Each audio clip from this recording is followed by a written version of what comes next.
Assalamualaikum warahmatullahi wabarakatuh. Perkenalkan, nama saya Hikmal Azhar. Saya dari Fakultas Hukum. Di sini saya akan menjelaskan tentang kemiskinan yang ada di Indonesia dalam mata kuliah Antropologi Hukum. Di sini saya akan garis bawahi pengemis adalah sebuah profesi. Pada era modern saat ini, aktivitas mengemis tidak lagi menggambarkan sebuah tanda kemiskinan. Budaya modern telah menciptakan anggapan bahwa pengemis merupakan sebuah profesi. Betapa tidak, berbagai bentuk aktivitas mengemis banyak dijumpai di beberapa kota di Indonesia. Bahkan hampir seluruh kota di Indonesia tersedia arena untuk langsungnya aktivitas ini. Sepertinya semakin menguatkan pendapat tentang aktivitas mengemis sehingga dimaknai sebagai profesi opini. Aktivitas mengenai ini seakan menjadi sebuah profesi. Penemuan seorang kakek berkostum Winnie the Pooh di Sidoarjo cukup mengejutkan. Menurut hasil investigasi Liponsos, ternyata kakek itu mempunyai rumah mewah, 7 istri, 5 anak, dan sang kakek tidak menderita stroke. Fenomena ini sangat unik. Sepertinya mengemis memang menjadi sebuah profesi yang hadir di tengah budaya modern. Perlu kiranya untuk menggali sebuah kebenaran dan menggali sebab-sebab dari fenomena ini. Kembali pada kemutakhiran budaya modern. Dari mana asal pemaknaan aktivitas mengemis sebagai sebuah profesi? Tidak diketahui muaranya. Namun banyak disebutkan dalam beberapa media bahwa aktivitas ini merupakan hasil dari budaya modern.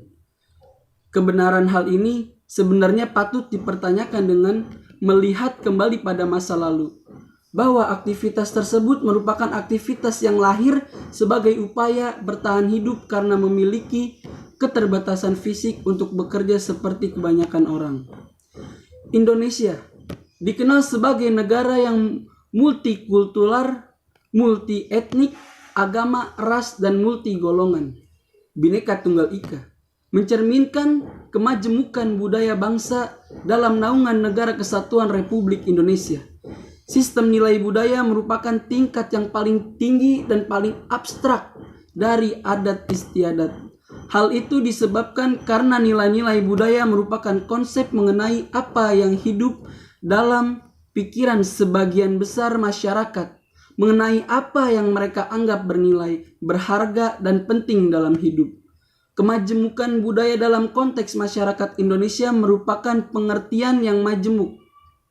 Oleh karena pengertian kebudayaan itu sendiri bergantung pada aspek di dalam kehidupan masyarakat secara teoritis.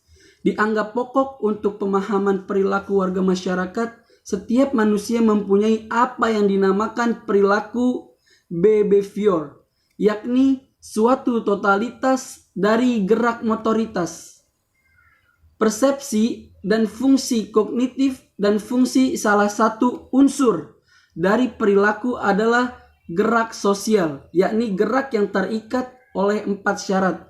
Pertama, diarahkan untuk mencapai tujuan-tujuan tertentu. Kedua, terjadi pada situasi tertentu. Ketiga, diatur oleh kaidah-kaidah tertentu. Keempat, terdorong oleh motivasi-motivasi tertentu. Kebiasaan dan kelaziman yang diterima dan dipakai masyarakat secara berulang yang dijadikan pedoman dan diterapkannya dalam pelaksanaan mewujudkan kebahagiaan, kesejahteraan, keseimbangan, kerukunan, ketertiban, keadilan, dan kedamaian dalam melangsungkan kehidupan itu merupakan suatu sistem kontrol sosial. Dalam pandangan antropologi hukum, di mana saja ada manusia hidup bermasyarakat, harus ada sistem kontrol sosialnya. Sistem kontrol sosial itu akan mempunyai kekuatan hukum. Apabila ia digunakan oleh kekuatan-kekuatan masyarakat guna mengatur perilaku manusia dan masyarakat bersangkutan supaya kehidupan mereka teratur. Sepanjang masyarakat itu teratur karena ada yang mengatur dan mempunyai kekuasaan, maka pada masyarakat itu terdapat hukum. Sebagai kelanjutan dari usaha manusia untuk memelihara sistem kemasyarakatan, maka ia menghasilkan kesamaan dan keserasian perilaku dari anggota individu dalam masyarakat atau sebagai dari masyarakat ini. Jadi jelaslah bahwa lapangan penulisan antropologi hukum ditunjukkan pada suatu garis perilaku yang menunjukkan kejadian terus-menerus.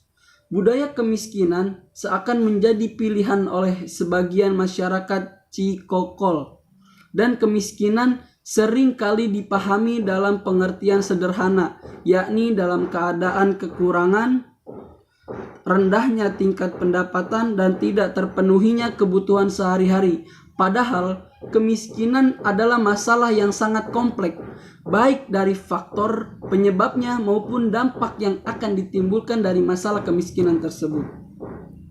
Dari masalah kemiskinan inilah banyak orang yang mengambil profesi sebagai pengemis.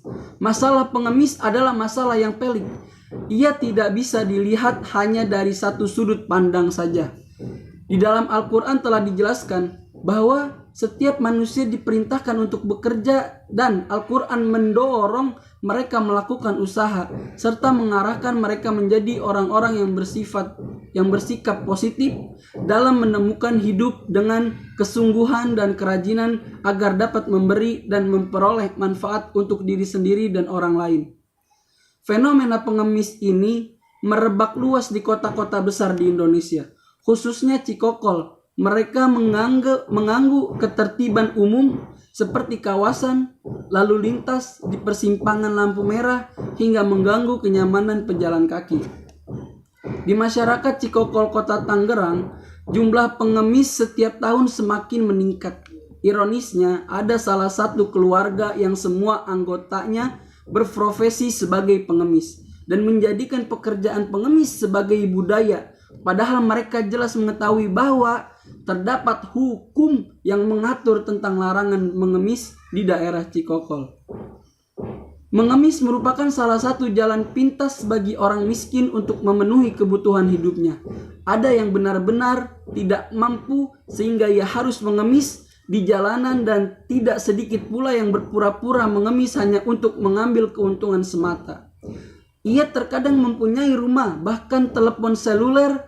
Dalam koran Jawa Pos, seorang bos pengemis mengakui bahwa kesuksesan yang ia raih berawal dari hasil mengkoordinir pengemis-pengemis di sekitar tempat tinggalnya.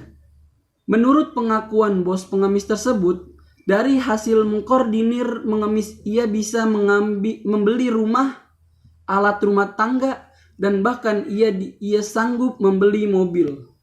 Ia mempunyai anak buah yang dijadikan sebagai pengemis.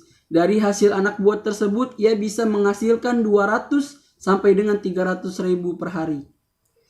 Dikarenakan perbedaan tempat dan lingkungan, perbedaan sejarah dan asal-usul perbedaan semangat dan jiwanya, perbedaan akal dan cara berpikirannya, perbedaannya budaya dan agama yang mempengaruhinya, maka perilaku budaya manusia itu berbeda-beda antara yang satu dengan yang lain. Jadi tidak ada satu sistem pola perilaku manusia yang seragam, dan oleh karenanya tidak ada pula suatu kepribadian, personality manusia yang sama. Di luar persoalan agama dan pelanggaran ketertiban umum, setiap uang yang diberikan kepada para pengemis membuat mereka merasa dihargai dan menyebabkan menandahkan tangannya kepada orang lain.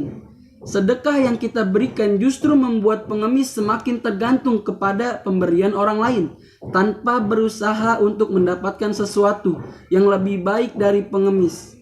Akhirnya, mereka akan menjadikan kegiatan mengemis sebagai mata pencahariannya atau sebagai profesi. Dalam hal ini, bukan kemiskinan yang menjadi alasan, tetapi budaya pada diri masyarakat itu sendiri yang sudah melekat. Mereka berpikir bahwa pengemis adalah profesi yang menjanjikan, walaupun sebenarnya mereka mampu mengambil pekerjaan yang lebih baik selain dari mengemis. Karena itu, mereka berani melanggar peraturan yang terkait dengan larangan mengemis di daerah tersebut.